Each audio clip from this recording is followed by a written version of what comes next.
নমস্কার। আটা আর সুজি দিয়ে খুব কম উপকরণে বাড়িতে কিভাবে ফুলকো ফুলকো ফুচকা তৈরি করবেন সেটা আজকে দেখাবো।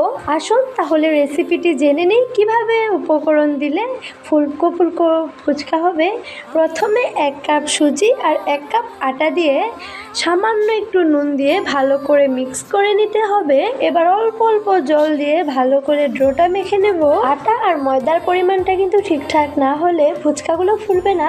এর জন্য আটা আর সুজি সবসময় সুজি আর আটাটা সমান পরিমাণে নিতে হবে। এরপর ডোটার উপরে সাদা তেল দিয়ে 1 ঘন্টার জন্য ঢেকে রেখে দেব। 1 ঘন্টা পর ঢাকনা খুলে ফুচকার জন্য বেলে নেব। এখানে দেখো আমি কতটা পাতলা করে বেলে নিয়েছি, এইভাবে তোমরাও বেলে নেবে, তাহলে ফুচকাগুলো সুন্দর ফুলে উঠবে। এরপর কড়াইতে সাদা তেল দিয়ে এক এক করে ফুচকাগুলো ভেজে তুলে নেব। তেলে দেওয়ার সাথে সাথে ফুচকাগুলো কি সুন্দর ফুলে উঠেছে। এবার দেখো ফুচকাগুলো কতটা মুচমুচে হয়েছে।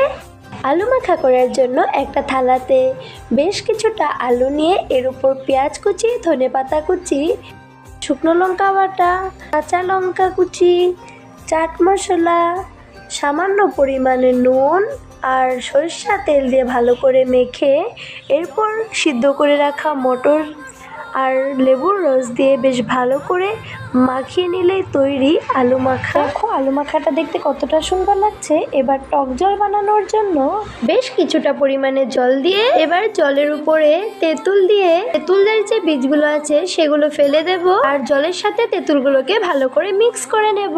ফুচকা খেতে কে কে পছন্দ করো তারা কমেন্টে জানিও, তাহলে আমি বুঝতে পারবো আমার মতো কে কে আছো।